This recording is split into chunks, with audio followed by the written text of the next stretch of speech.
আপনাদের কাছে তুলে ধরতে চাই যিশুকে। আমি যদি আপনাদের জিজ্ঞাসা করি, কে বলবেন যিশুকে? কে বলবেন? ঈশ্বরের সন্তান। আর কেউ কিছু? আমাদের পিতা। আর কিছু? কে কি জানেন যিশুকে? আপনারা যিশুর কাছে প্রার্থনায় এসেছেন পরিত্রাতা, উদ্ধারকর্তা আর ত্রাণকর্তা আর মুক্তিদাতা। তো আসুন আমরা সকলে মথি লিখিত সুসমাচার তার 16 অধ্যায় থেকে 17 পদ। এখানে লেখা আছে, পরে যিশু কৈশরিয়া ফিলিপির অঞ্চলে গিয়া আপন শিষ্যদিগকে জিজ্ঞাসা করিলেন, মনুষ্য পুত্র কে? এ বিষয়ে লোকে কি বলে? তাহারা কহিলেন, কেহ বলে আপনি যোহন বাপ্তাইজক, কেহ কেহ বলে আপনি এলিও, আর কেহ কেহ বলে আপনি জিরিমীয় কিংবা ভাববাদীগণের কোন একজন। তিনি তাহাদিগকে বলিলেন, কিন্তু তোমরা কি বলো আমি কে?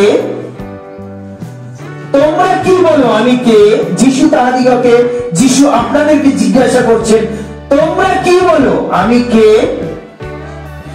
সিমন পিতর উত্তর করিয়া কহিলেন, আপনি সেই খ্রিস্ট, জীবন্ত ঈশ্বরের পুত্র।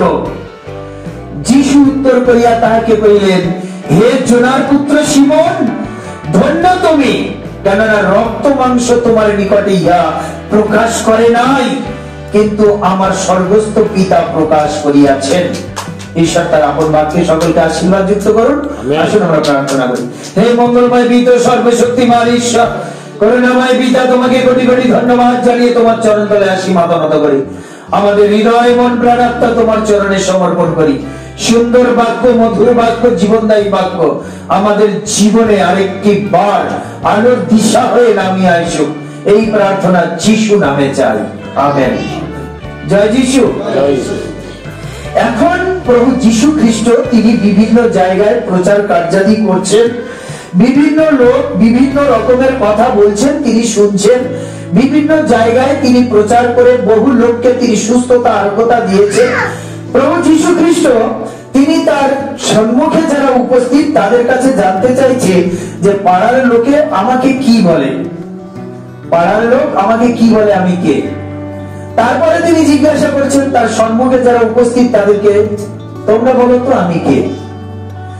এখন একইভাবে আমিও আপনাদের সামনে আরেকটি বার প্রশ্ন করি, লোকে কি বলে যিশুকে?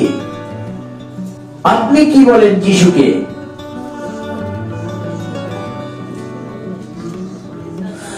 আজকে আমরা একটু বাক্য থেকে দেখার চেষ্টা করি যিশুকে, কারণ প্রভু যিশু খ্রিস্ট কে যদি আমরা না জানি তাহলে আমরা কোনো ফল পাবো না, ভালো ফল কিছু পাবো না।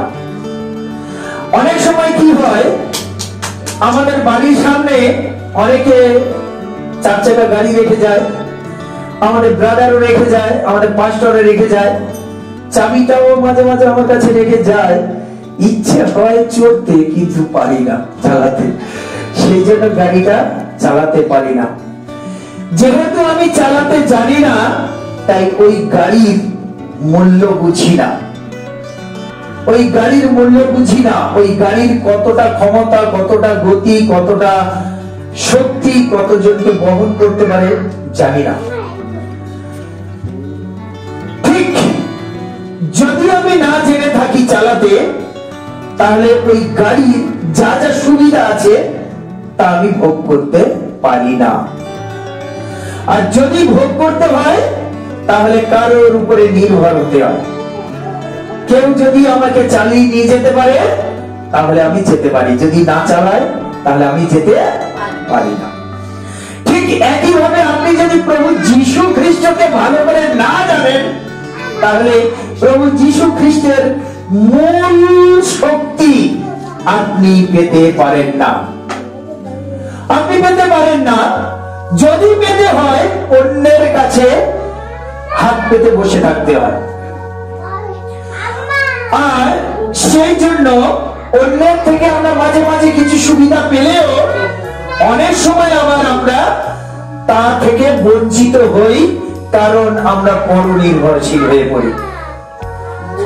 কিন্তু প্রভু যীশু খ্রিস্ট একবারও আমাদের জন্য এই কথা চিন্তা করেননি।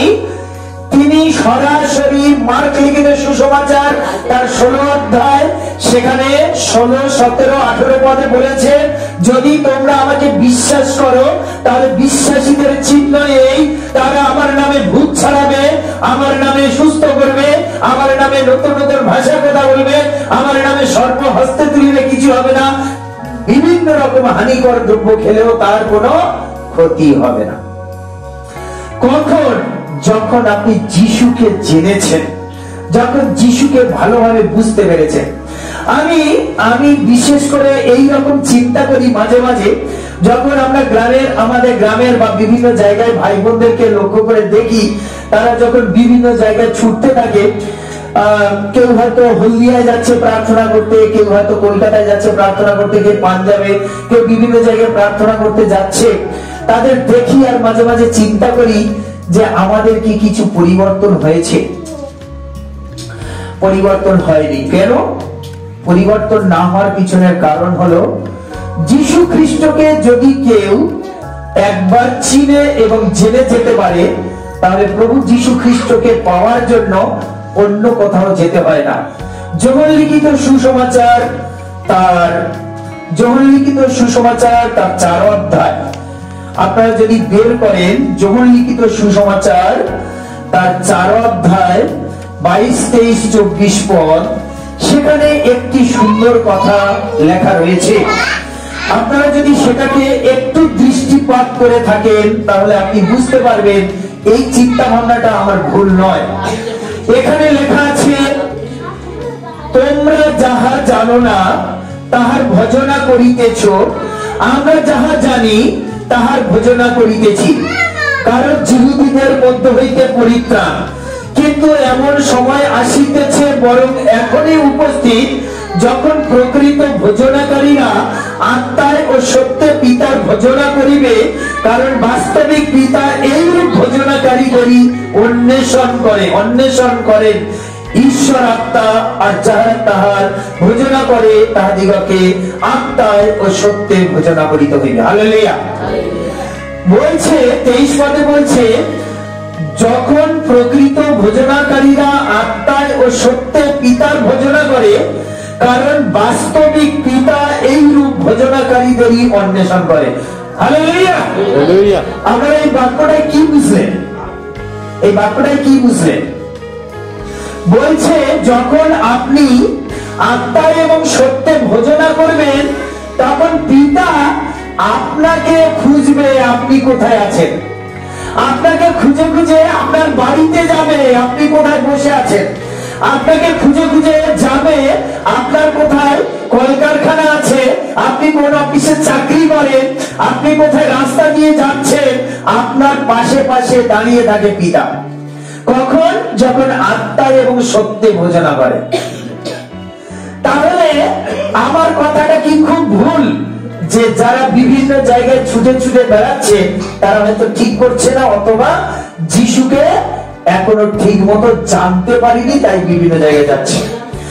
আমার মনে হয় যদি একবার সেই ব্যক্তি আত্মার এবং সত্যে ভোজনা করে, তাহলে তার আর কোনোদিন কোন বিষয়ে চিন্তা করতে হবে না, অসুস্থতার বিষয়ে ভাবতে হবে না, রোগের বিষয়ে ভাবতে হবে না, কখনো তার চিন্তা করতে হবে না যে আমার সঙ্গে শয়তান কাজ করছে, কখনো তাকে এরকম ভাবতে হবে না গুণীরা আমাদের ক্ষতি করতে পারে, কখনো তার এই ভাবনা আসবে না যে আমি সুস্থ হতে পারবো না, এই ভাবনা জীবনে আসবে না।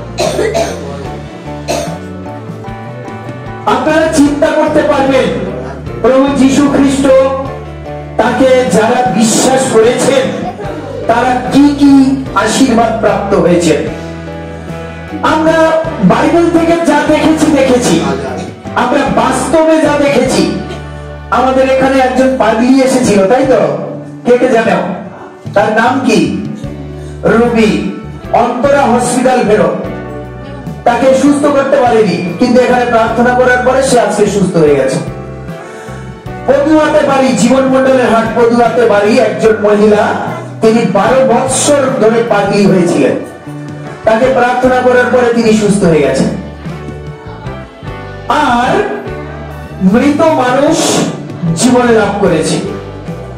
আর অসহ্য যন্ত্রণা ভেলোর থেকে ফেরত এসেছে, সহ্য হচ্ছে না, এখানে এসেছে, বসেছে, প্রার্থনা শেষে যন্ত্রণা ভালো হয়েছে। কারণ কি? কারণ তারা বাক্যকে হৃদয়ের মধ্যে দিয়েছে। যদি আপনি বাক্যকে হৃদয়ে প্রবেশ করান, তাহলে সেখানে কি লেখা আছে? প্রভু যীশু বলছেন, দেখো আমি দ্বারে দাঁড়িয়ে আছি, আঘাত করিতেছি, কেউ যদি আমার রব শুনে দরজা খুলে দেয়, আমি তাতে প্রবেশ করি, তার সঙ্গে খাওয়া দাওয়া করি, ভোজন করি, সে আমার সেই ভোজন করে। কোথায় বসে খায়? নোংরার উপরে। খাওয়ার আগে নোংরা পরিষ্কার করে ফেলে। তাহলে আপনি যদি প্রভু যীশুকে আহ্বান করেন, প্রভু যীশু আপনার শরীরে প্রবেশ করবেন, খাওয়া দাওয়া করবেন, তাহলে আপনার শরীরে নোংরা গুলো তিনি পরিষ্কার করে দেবেন। প্রভু যীশু হলেন সেই যে আপনার শরীরের মাঝখানের যাবতীয় নোংরা, খারাপ খারাপ জিনিস, মন্দতা, পাপ, কলুষতা, সেগুলোকে ধুয়ে দেয়, আর ধুয়ে দিলে রোগ চলে যায়। হালেলুয়া। যখনই প্রভু যীশু খ্রিস্ট আপনার মধ্যে প্রবেশ করে, তখন আপনার মধ্যেকার যাবতীয় রোগ, শোক, জোড়া ব্যাধি, কষ্ট, যন্ত্রণাকে তিনি ধুয়ে দেন তার রক্ত দিয়ে। আর সেই সময় থেকে তার শরীর থেকে যাবতীয় রোগ, শোক, জোড়া ব্যাধি দূর হইয়া যায়। প্রভু যীশুকে আপনার অন্তরে নিয়ে আসতে হবে, আত্মায় এবং সত্যে ভোজনা করতে হবে। আত্মাকে সত্য কি? আত্মাকে সত্য কি? আমরা জানি বাইবেলে সর্বপ্রথম বইয়ের নাম আদি পুস্তক। আদি পুস্তকে প্রথমে সৃষ্টির কাহিনী লেখা আছে। সৃষ্টির কাহিনী যখন লেখা হয়েছে, সেখানে লেখা হয়েছে ঈশ্বরের আত্মা জলের অন্ধকার জলধির উপরে অবস্থান করিতেছিলেন। তিনি কহিলেন, দীপ্তি হোক, তাহাতেই দীপ্তি হইল। ঈশ্বরের আত্মা জলের উপরে অবস্থান করিতেছিলেন। তিনি কহিলেন মানে বলিলেন, মানে বাক্যে বললেন, আর তখনই দীপ্তি হলো। এবং শুধু দীপ্তি নয়, বিশ্ব ব্রহ্মাণ্ডের বুকে আমরা যখন আমাদের ঘর থেকে বাইরে বের হই, কি আকাশে কি পৃথিবীতে যা কিছু দেখতে পাই, সমস্ত কিছু সৃষ্টি হয়েছে ঠিক এইভাবে। হোক, মুখে বলেছেন, বিতান হোক, বিতান হয়েছে। আকাশের যাবতীয় সাজানো যা যা কিছু, সমস্ত কিছু বাক্য শক্তি দ্বারা বলেছে। তাহলে আত্মা উপস্থিত ছিলেন, আর আত্মা বলিলেন, হোক, তাহাতে হইয়াছে। আত্মা হলো ঈশ্বর, আর বাক্য হলো ঈশ্বরের মুখ নিঃসৃত কথা, যা এখন আমরা পাঠ করলাম, আমাদের সম্মুখে রয়েছে।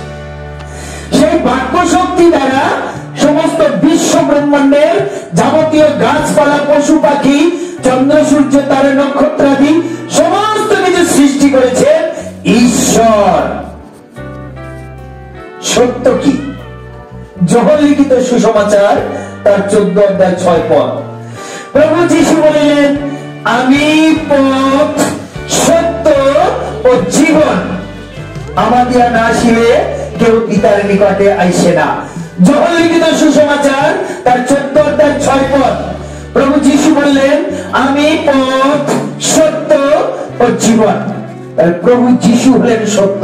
তাহলে আত্মা হলো পিতা, আত্মা হলেন পিতা, আর যীশু হলেন সত্য। আত্মায় এবং সত্যে যারা ভজনা করে, এই রূপ ভজনাকারীদেরকে ঈশ্বর অন্বেষণ করে। এই রূপ ভজনাকারীদের ঈশ্বর অন্বেষণ করে। সেই জন্য আমাদেরকে আজকে গভীরভাবে জানতে হবে প্রভু যীশুকে। আমরা যদি যোহন লিখিত সুসমাচার তার 1 অধ্যায় 1 পদ থেকে 5 পদ সেখানে যদি দেখি, তাহলে সেখানে আমরা দেখতে পাবো ওই যে ঈশ্বরের আত্মা, ঈশ্বরের আত্মা অন্ধকার জলধির উপরে ছিলেন, আর তিনি মুখে বললেন, আর সবকিছু সৃষ্টি হলো। কি কিভাবে সৃষ্টি হলো সেই বিষয়ে এখানে লিখিত রয়েছে।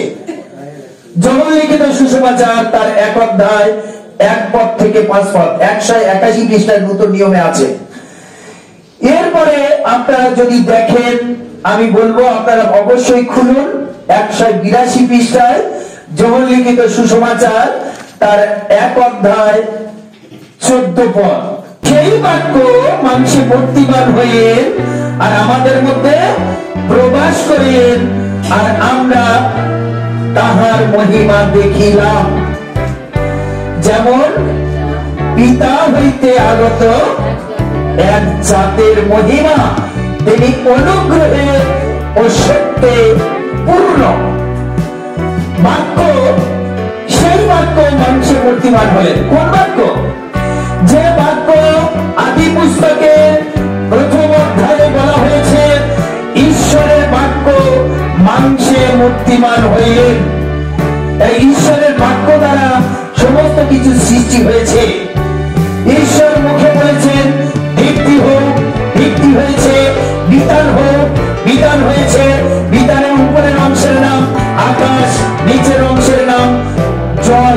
এই জলকে 2 ভাগে ভাগ করা হয়েছে, জল এবং স্থল। স্থলের উপরে স্থলজ উদ্ভিদ, জলের উপরে জলজ উদ্ভিদ, স্থলজ প্রাণী, জলজ প্রাণী, সমস্ত কিছু সৃষ্টি করা হয়েছে। সবকিছু সৃষ্টি করা হয়েছে কিসের মাধ্যমে? বাক্যের মাধ্যমে, কথার মাধ্যমে, মুখের মাধ্যমে। বলেছেন, সৃষ্টি হয়েছে। বাক্যে বলেছেন, কহিলেন, সৃষ্টি হয়েছে। সবকিছু সৃষ্টি হয়েছে। সেই যে বাক্য, সেই বাক্য আজকের যখন লিখিত সুসমাচার তার 1 অধ্যায় 18 পদে বলছে, সেই বাক্য মাংসে মূর্তিমান হলেন। সেই বাক্য মাংসে মূর্তিমান হলেন, আমাদের মধ্যে প্রকাশ করিলেন। আমরা দেখিলাম পিতা হইতে এক জাতের মহিমা। এক জাতকে প্রভু যীশু খ্রিস্ট যখন লিখিত সুসমাচার তার 3 অধ্যায় 16 পদে বলছে, কারণ ঈশ্বর জগৎকে এমন প্রেম করিলেন যে তার এক জাত পুত্রকে দান করিলেন, যেন যে কেহ তাতে বিশ্বাস করে সে বিনষ্ট না হয়, কিন্তু অনন্ত জীবন পায়। আমেন। এক জাত পুত্রকে যে বিশ্বাস করে, এক জাত পুত্রকে। আমরা যখন লিখিত সুসমাচার তার 1 অধ্যায় 14 পদে দেখলাম, বাক্য এক জাত পুত্র মাংস রূপে আসিয়াছে। এবং 3 অধ্যায় 16 পদে দেখছি, এক জাত পুত্রকে যে বিশ্বাস করবে সে অনন্ত জীবন পাবে। তাহলে এক জাত পুত্র কে? তিনি হলেন যীশু খ্রিস্ট। তিনি হলেন যীশু খ্রিস্ট। তাহলে যীশু খ্রিস্টকে আদিতে সেই সৃষ্টি বাক্য মুখে কথা বলেছিলেন, সেই বাক্য যা মানুষ রূপে এই পৃথিবীতে আসিলেন এবং তিনি আমাদের মধ্যে প্রকাশ হইলেন আর আমাদের মধ্যে বসবাস করলেন। পিতা হইতে এক জাত, তার মহিমা আমরা দেখেছি। কি মহিমা দেখেছি? তিনি অনুগ্রহ ও সত্যপূর্ণ। কি অনুগ্রহ দেখেছি?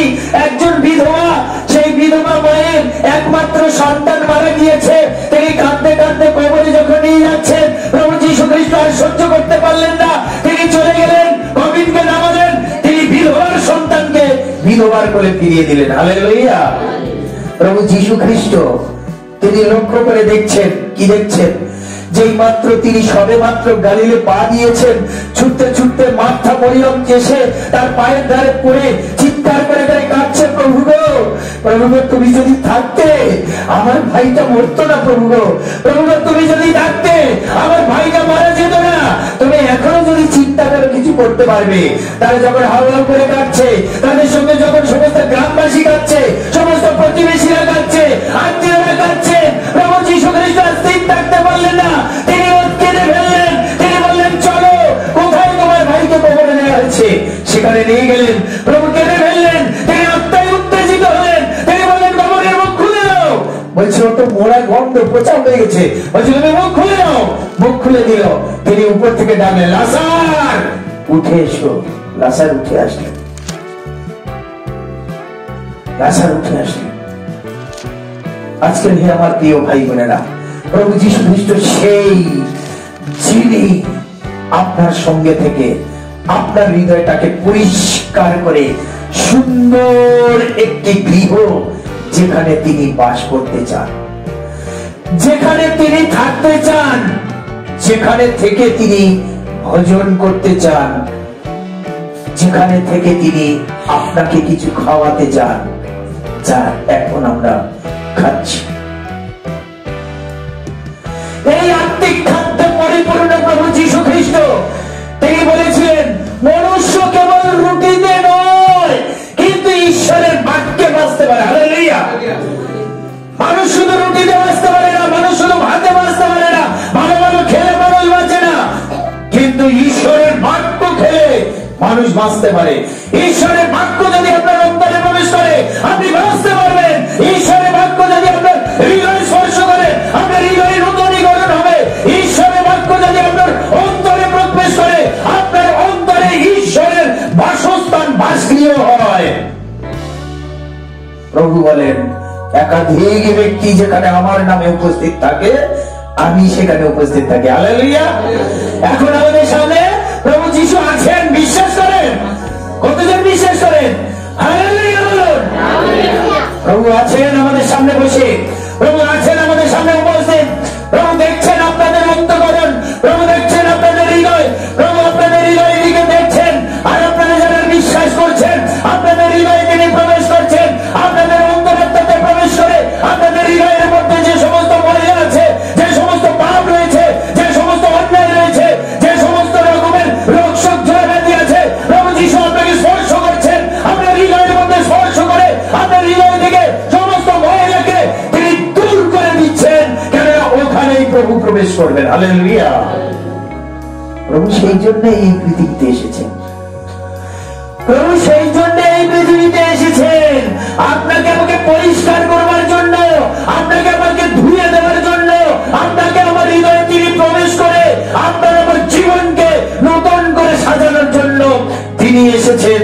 তাই তিনি উদ্ধারকর্তা, তিনি মুক্তিদাতা, পরিত্রাতা, তিনি আমাদের ভালোবাসেন। আপনার জন্য আমার জন্য তিনি মাথায় কাঁটার মুকুট দিয়েছেন, পিঠে চাবুকের আঘাত, হাতে পায়ে পেরে গেলে চিহ্ন, চিৎকার করে বলছে ইহাদিগকে ক্ষমা করো। কারণ এরা কি করেছে জানে না। আপনার জন্য ক্ষমা চাইবার কেউ নেই, আপনার জন্য ক্ষমা চাইবার কেউ নেই। একমাত্র প্রভু যীশু আছেন যিনি আপনার হয়ে পিতার কাছে ক্ষমা চায়। পিতা এদেরকে ক্ষমা করো। পিতা এদের জীবনে তুমি শান্তির আলো দাও। পিতা তুমি এদের জীবনকে নতুন করে সাজিয়ে দাও। পিতা আমি এদের হৃদয়ের মধ্যে প্রবেশ করতে চাই। পিতা আমি এদের হৃদয়ের মধ্যে বসবাস করতে চাই। করন্থীয় পুস্তক তার 3:16 বলছে, হে মনুষ্য তুমি কি জানো না তুমি পবিত্র আত্মার মন্দির? হে মনুষ্য তুমি কি জানো না তুমি পবিত্র আত্মার মন্দির? প্রথম করন্থীয় তার 3:16। আজকের ঈশ্বর আপনাদেরকে কোন জায়গায় স্থান দিয়েছে? যখন আপনার হৃদয়টাকে তিনি মন্দির বানিয়ে আপনার হৃদয়ের মধ্যে তিনি বসবাস করতে চাইছেন, তখন সেই হৃদয়ের মধ্যে কি থাকা দরকার? ভালো ভান্ডার হইতে ভালো দ্রব্য বাহির হয়।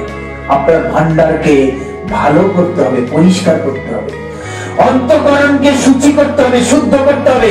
মনের মধ্যে যত রকমের গ্লানি আছে, অবিশ্বস্ততা আছে, তা যিশুর নামে দূর করে দিতে হবে। প্রভু যীশু বলেন, তুমি যদি আমাকে বিশ্বাস করো তাহলে এটাই বিশ্বাস করো তুমি যা চেয়েছো তা পেয়েছো। মার্কলিতে সুসমাচার তার 11:23-24 বলছে, তুমি যখন আমার কাছে কিছু চাইছো তখন সন্দেহ করো না, বিশ্বাস করো তুমি যেটা বলেছো ওটাই চেয়েছো। তুমি যদি বিশ্বাস করে পাহাড়কে বলে উঠতে গিয়ে নদীতে পড়তে, তোমার জন্য তাহাই হবে যখন তুমি বিশ্বাস করবে। হালেলুয়া। তাহলে আজকে আপনি যখন এখানে বসেছেন আপনি কি চাইছেন? বিশ্বাস করে ওটাই পাবেন। সকরীয় তিনি গিয়েছেন যাজকত্ব করতে, তিনি যাজকত্ব করছেন। তিনি যখন পূর্ণরূপে আত্মা সমর্পণ করেছেন, মন প্রাণ আত্মা সমর্পণ করে তিনি যখন ঈশ্বরের চরণে নিজেকে সমর্পণ করে দিয়েছেন, এমন সময় তিনি হঠাৎ একটি আলোর জ্যোতি দেখতে পেলেন। তিনি অবাক হয়ে গেলেন, তিনি ভয় পেলেন। আলোর জ্যোতির দিকে তাকিয়ে দেখছেন এক স্বর্গীয় দূত যার নাম ছিল গ্যাব্রিয়েল। গ্যাব্রিয়েল বলছে, সকরীয় তুমি ঈশ্বরের অনুগ্রহ পাইয়াছ, তোমার স্ত্রী গর্ভবতী হবে আর তুমি পুত্র প্রসব করবে, তার নাম যোহন রাখবে। কি করে সম্ভব? আমি যে বৃদ্ধ হয়ে গেছি, আমার স্ত্রীও যে বৃদ্ধা। কি তুমি অবিশ্বাস করলে? অবিশ্বাস করলে আমার কথা? ততক্ষণ তুমি আর কথা বলতে পারবে না। ব্যাস, মুখ বন্ধ হয়ে গেল। স্ত্রী গর্ভবতী হলেন, সন্তান প্রসব হলো। আজকে আপনি কি ভাবতে পারছেন? আপনি কখনো চিন্তা করেছেন ঈশ্বর আপনাকে কি দিতে পারে? হান্না এবং পনিন্না, ইলকান্নার দুই স্ত্রী। ইলকান্নার প্রথম স্ত্রী হান্নার যখন গর্ভে সন্তান হলো না, হান্না তখন কি করছে? তার দ্বিতীয় স্ত্রী পনিন্নার গর্ভে অনেক সন্তান আছে, তারাও মা বলে ডাকে, কিন্তু তার মনের মধ্যে শান্তি নেই। তার একটি লক্ষ্য, ঈশ্বর আমাকে একটি সন্তান দিতে হবে। তাই তিনি গির্জায় গিয়েছেন, তিনি মন্দিরে বসেছেন, সেখানে যাজক বসে রয়েছে, তিনি চুপচাপ বসে রয়েছেন। তার অন্তঃকরণ একদম সুস্থির ঈশ্বরের দিকে, ঈশ্বরের আত্মার সঙ্গে তিনি ঠিক করে নিয়েছেন। তার ঠোঁট নড়ছে, চোখ দিয়ে দু চোখ দিয়ে ঝর্ণা এনে ভেসে যাচ্ছে তার সমস্ত শরীর। ক্রমান্বয়ে জল জল জল পড়ছে, ভিতর থেকে শুধু চোখ বেয়ে জল আসছে, নয়নাশ্রু থেকে ঈশ্বরের আত্মার পদ ধুয়ে দিচ্ছেন তিনি। তিনি তিক্ত কান্না হয়ে কাঁদছেন, প্রভু আমার একটি সন্তান দিতে হবে, প্রভু প্রভু আমি একটি সন্তান চাই, প্রভু প্রভু এই সন্তান আমি তোমার জন্য দান করবো, তবু আমার একটি সন্তান চাই, আমার বন্ধন নাম তুমি ঘুচিয়ে দাও প্রভু। যখন তিনি খাচ্ছেন, তার মধ্যে আওয়াজ বেরোচ্ছে না, কিন্তু ঠোঁটটা নড়ছে, চোখ দিয়ে জল পড়ছে। এগুলো যাদব দেখছে আর চিন্তা করছে, তুমি কি মদ খেয়েছো নাকি? তুমি কি মদ খেয়েছো যে এতক্ষণ ধরে শুধু তোমার চোখ দিয়ে জল পড়ছে? না প্রভু, আমি আমার মনের কথা আমার ঈশ্বরের কাছে ব্যক্ত করতে এসেছি। তুমি যদি ঈশ্বরের কাছে তোমার মনের কথা বলো, তাহলে তাই পূর্ণ হলো। আর সে বাড়িতে গেল, গর্ভবতী হলো, তার গর্ভে সন্তান হলো, নাম তার সময়ের।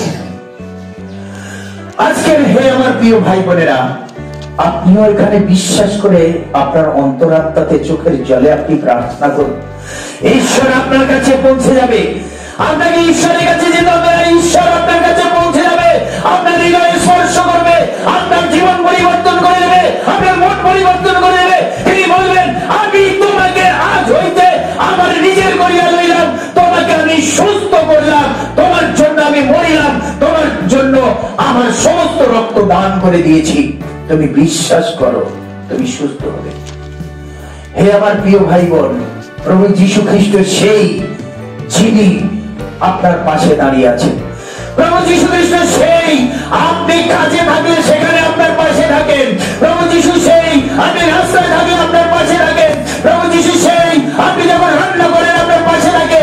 প্রভু যীশু সেই, আপনি যখন স্নান করেন তখন আপনার পাশে থাকেন। প্রভু যীশু সেই, যখন আপনি রাস্তায় কখনো কারোর সঙ্গে গল্প করছেন, তখনও প্রভু যীশু সেখানে দেখছে আপনি কি করছেন। আপনার কথা, আপনি সাক্ষ্য বহন করছেন, আপনি ঈশ্বরের বাক্য বহন করছেন, না লোকের সমালোচনা করছেন।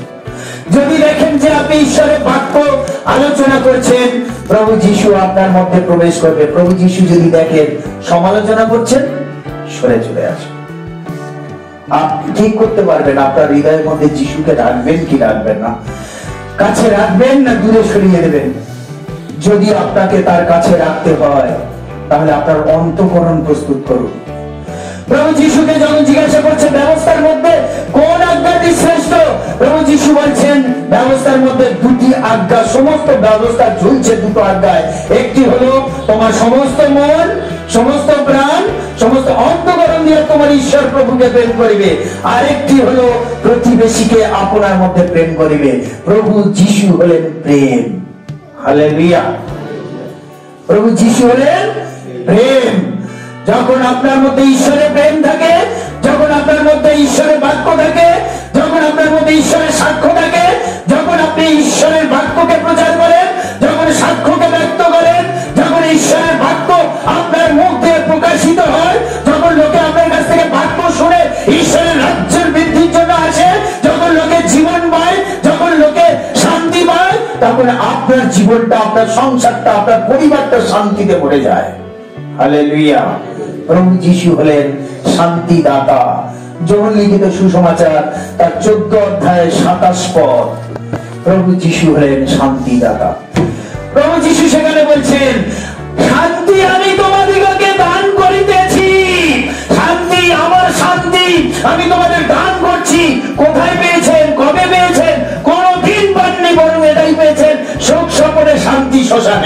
প্রভু যিশু বলেছেন, আমি আমার শান্তি এক্ষুনি তোমাদের দান করছি। হালেলুয়া। প্রভু যিশু হলেন শান্তিদাতা, যিনি আপনাকে শান্তি দেওয়ার জন্য, আপনাকে মুক্তি দেওয়ার জন্য আপনার আমার কর্মের ফলের যে সাজা তা নিজের কাঁধে তুলে নিয়েছেন, নিজের কাঁধে তুলে নিয়েছেন। প্রভু যীশু খ্রিস্ট আপনাকে ভালোবাসেন। তাহলে প্রভু যীশু খ্রিস্টকে জয় লিখিত সুসমাচার তার 1 অধ্যায় 1 পদ, আদিতে বাক্য ছিলেন, বাক্য ঈশ্বরের কাছে ছিলেন এবং বাক্য ঈশ্বর ছিলেন।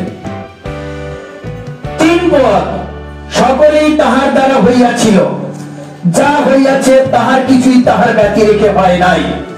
মানে ওই বাক্য ছাড়া কোনো কিছু তৈরি হয়নি, সবকিছু বাক্যের মধ্য দিয়ে হয়েছে। সেই বাক্যের মধ্যে কি ছিল? 4 পদ, তাহার মধ্যে জীবন ছিল।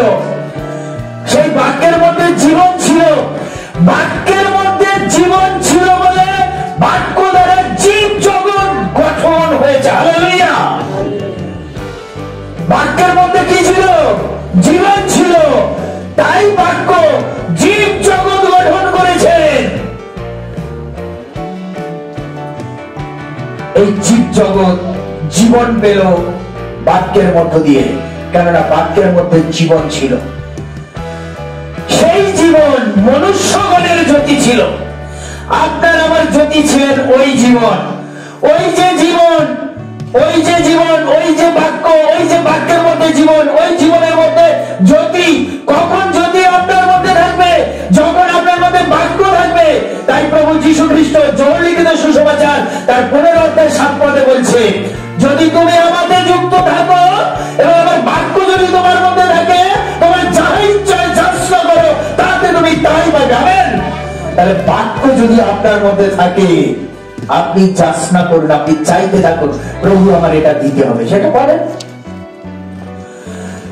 এই বাক্য, তাহলে এই বাক্যকে, সেই বাক্য মাংসে মূর্তিমান হইয়া আমাদের মধ্যে প্রবাস করিলেন, আর আমরা দেখিলাম পিতা হইতে এক জাতের মহিমা, যিনি অনুগ্রহে সত্যে পূর্ণ, তিনি হলেন প্রভু যীশু খ্রিস্ট। Hallelujah, hallelujah. প্রভু যীশু কে ছিলেন? বাক্যরূপী ঈশ্বর। বাক্যরূপী ঈশ্বর এই পৃথিবীতে মনুষ্য রূপে এসেছেন। কেন? কারণ তিনি আমাদেরকে সৃষ্টি করেছেন। সৃষ্টিকর্তা মানুষের কষ্ট যন্ত্রণা সহ্য করতে পারেনি, তাই তিনি এই পৃথিবীতে এসেছেন আমাদেরকে বাঁচাতে, আমাদেরকে উদ্ধার করতে, আমাদেরকে পরিত্রাণ দিতে। তিনি এসেছেন যেন আমরা জীবন পাই, জীবনের উপচয় পাই। হালেলুয়া। প্রভু যীশু বলছেন, আমি পুনরুত্থান ও জীবন।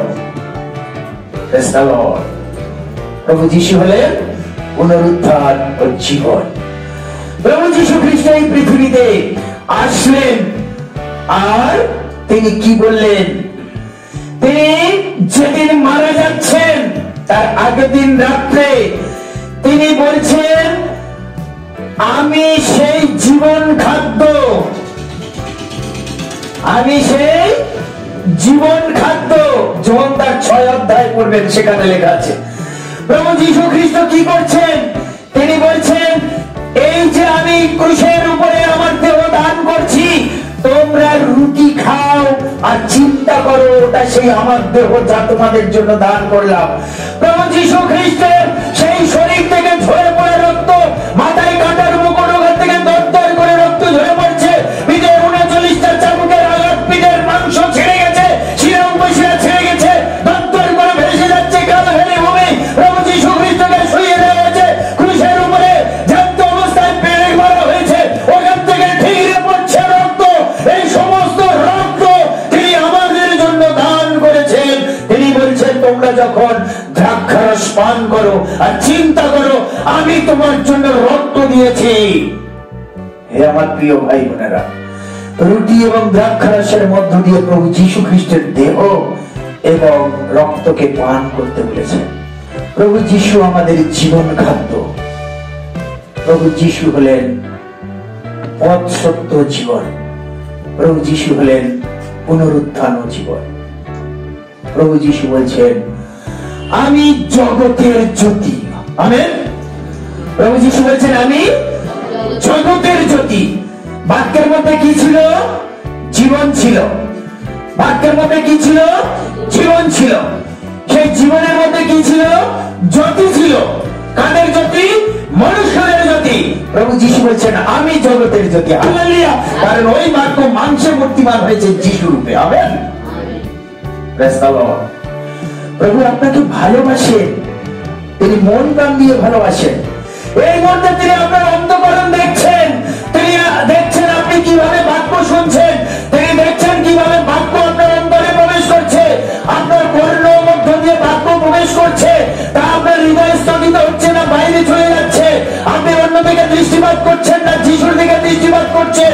আপনি ঈশ্বরের আত্মায় আত্মীয় করছেন নাকি আপনি অন্য চিন্তা ভাবনা করছেন? প্রভু যিশু আপনার অন্তঃকরণ দেখছেন, যে তিনি লক্ষ্য করে দেখছেন, যার মধ্যে বাক্য প্রবেশ করছেন প্রভু যিশু প্রবেশ করছেন। আর প্রভু যিশু আপনার হৃদয় পরিষ্কার করে আপনার রোগ থেকে এই মুহূর্তে তিনি নিজেই মুক্তি করে দিচ্ছেন।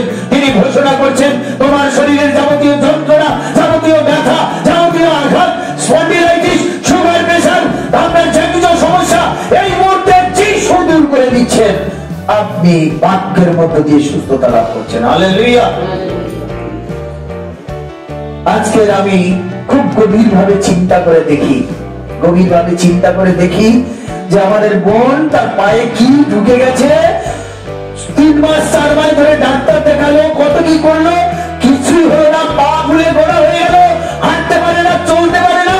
কিন্তু যখন এখানে আসলো আমরা প্রার্থনা করলাম, প্রার্থনার তেল লাগাতে বললাম, আপনি প্রার্থনার তেল লাগান, ভিতরে যা আছে যিশু বের করে দেবে। কারণ ওটা প্রার্থনার তেল নয়, ওটা যিশুর রক্ত।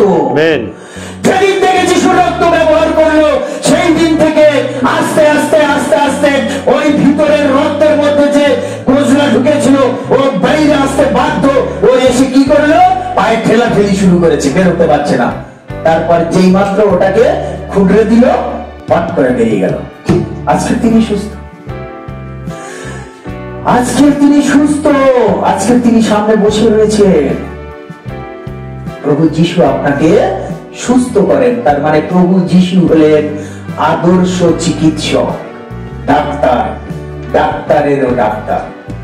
তিনি বলেছেন সুস্থ মানুষের চিকিৎসার যেমন প্রয়োজন নেই, অসুস্থ মানুষের যেমন চিকিৎসকের প্রয়োজন আছে, আমি তেমনি ধার্মিকদের জন্য নয় কিন্তু পাপীদের জন্য আসিয়াছি। তার মানে তিনি পাপীদের বন্ধু। Hallelujah, hallelujah, hallelujah.